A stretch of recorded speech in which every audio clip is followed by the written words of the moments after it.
Johnny Carson revealed the 7 saddest stories of Golden Age Hollywood.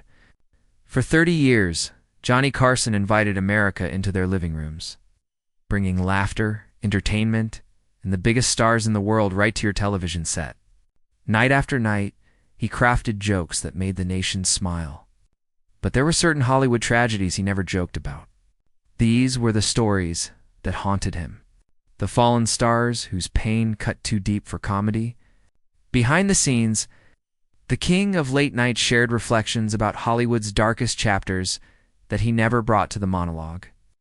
The 7 devastating stories Johnny Carson knew but never turned into punchlines reveal a side of Golden Age Hollywood that studio publicists desperately tried to hide. What Johnny understood about these beloved stars changes everything about how we should remember them. But before we reveal these heartbreaking stories, you need to understand something about Johnny Carson himself. Despite his public persona as the quick-witted entertainer, Carson was a deeply private man who observed Hollywood with the sharp, unfiltered eyes of an outsider. When Johnny spoke seriously about a star's tragedy, those close to him listened because they knew he wasn't speaking as a comedian, but as perhaps the most insightful witness to Hollywood's true nature. And what he revealed about these 7 beloved figures will forever change how you watch their classic performances. Johnny Carson occupied a unique position in American entertainment. For 3 decades, from 1962 to 1992, he sat behind the Tonight Show desk, interviewing over 22,000 guests. But Carson wasn't just a talk show host. He was Hollywood's most trusted confidant. Stars who carefully guarded their image would sometimes let their guard down with Johnny, revealing glimpses of their true selves rarely seen elsewhere. Johnny was like a priest in the confessional. A former NBC executive reportedly said, "People told him things they wouldn't tell anyone else." There was something about him that made even the most guarded personalities feel safe enough to be vulnerable. This unique dynamic gave Carson unprecedented insight into the real lives of Hollywood legends. While the public saw carefully constructed images maintained by studio publicity departments, Carson often witnessed the human beings behind those facades, including their pain, struggles, and regrets. Carson himself understood suffering. Behind his charming public persona lay a complex man who battled his own demons, including for failed marriages and periods of alcoholism. This personal familiarity with pain perhaps gave him special sensitivity to the struggles of others in the entertainment industry. Johnny never punched down. A former writer for The Tonight Show reportedly shared he could be merciless with powerful figures who abused their position. But he had a code about people who were suffering. Their pain wasn't material for jokes. It was something he recognized and respected. This ethical boundary became particularly evident in how Carson discussed certain tragic figures from Hollywood's golden age. While other comedians might mine their misfortunes for laughs, Carson maintained a notable restraint when discussing stars whose lives had taken devastating turns. There were certain names that would come up in our writer room, and Johnny would just shake his head. The former writer continued, he'd say, "Not them. They've suffered enough." Right. It was a line he wouldn't cross. Carson's position gave him unparalleled access to Hollywood's biggest stars, both in their prime and after their falls from grace. Some he interviewed on his show, others he encountered at industry events or through mutual friends. In these interactions, he collected observations and insights that he rarely shared publicly, but occasionally discussed with those in his inner circle. What emerges from these private conversations is a portrait of Hollywood, far removed from the glamorous image presented to the public, one where talented, vulnerable people were often treated as commodities to be exploited and then discarded. And the 7 stories that affected Carson most deeply reveal the devastating human cost of the entertainment industry's darkest practices. For coming tonight, you've never done this show before. I know. And because usually when you're in New York, you're busy and you've got a concert day. Judy Garland, the girl they kept working until she collapsed. Judy Garland enchanted the world as Dorothy in The Wizard of Oz and became one of Hollywood's most beloved talents. Gifted with a voice that could break your heart and a presence that lit up the screen. But according to what Johnny Carson reportedly shared with close associates, the real story behind that talent was one of the industry's most shameful chapters. She'd smile through anything, but Johnny said her eyes told the real story. A longtime friend of Carson's reportedly revealed.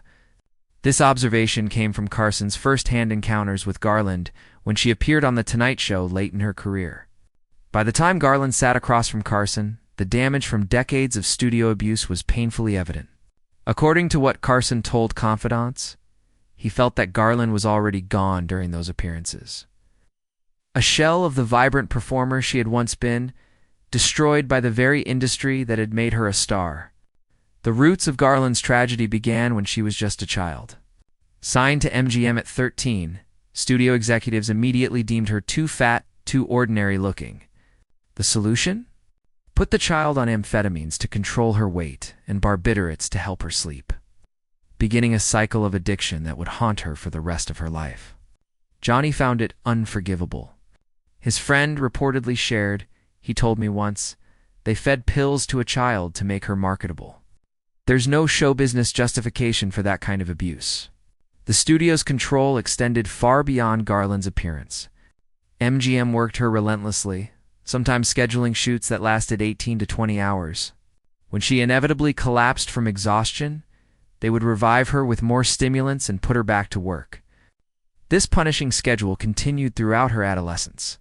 Crucial developmental years spent under constant chemical and psychological manipulation. According to what Carson reportedly revealed in private conversations, what disturbed him most was how the studio system conspired to normalize this treatment. Johnny said the real horror wasn't just what they did to her, his confidant shared, but how everyone around her treated it as necessary and acceptable. Doctors wrote the prescriptions. Her mother enforced the regimen. Directors waited for the drugs to kick in before calling action. The entire system was complicit. This systematic abuse took a devastating toll. By her late 20s, Garland was attempting. By 47, she was dead from an overdose of barbiturates, the same class of drugs first forced on her as a child performer. Carson, who interviewed thousands of celebrities throughout his career, reportedly ranked Garland's story as among the most tragic he encountered. Johnny said you could still see flashes of the joyful performer she must have been, his friend revealed. But mostly he saw someone who had been hollowed out by decades of being treated as a product rather than a person. He said it was like watching someone drowning right in front of you, and everyone pretending not to notice. What made Garland's story particularly haunting for Carson was the contrast between her public image and private reality. While audiences cherished her as a symbol of innocence and optimism in The Wizard of Oz, the real Judy Garland was experiencing a childhood of exploitation and abuse that would ultimately lead to her early death. Johnny believed Judy Garland's tragedy wasn't that she self-destructed, his confidant explained. It's that she survived as long as she did after what they did to her. He saw her as one of the most resilient people in Hollywood history. It just wasn't enough to overcome the damage. While Garland's story represented the exploitation of a child star, another Hollywood tragedy that Carson reportedly found particularly affecting involved a brilliant actor whose personal struggles came inextricably linked with his professional identity. No. Montgomery Clift, the beautiful man who couldn't escape himself. Montgomery Clift revolutionized film acting with his sensitive, naturalistic performances in classics like From Here to Eternity, A Place in the Sun, and Red River. His intense, vulnerable approach influenced generations of actors who followed. But according to what Johnny Carson reportedly shared with confidants, Clift's artistic brilliance came with a devastating personal cost. He had the face of an angel and demons that never let him rest. Carson supposedly remarked to a friend when discussing Clift's tragic trajectory.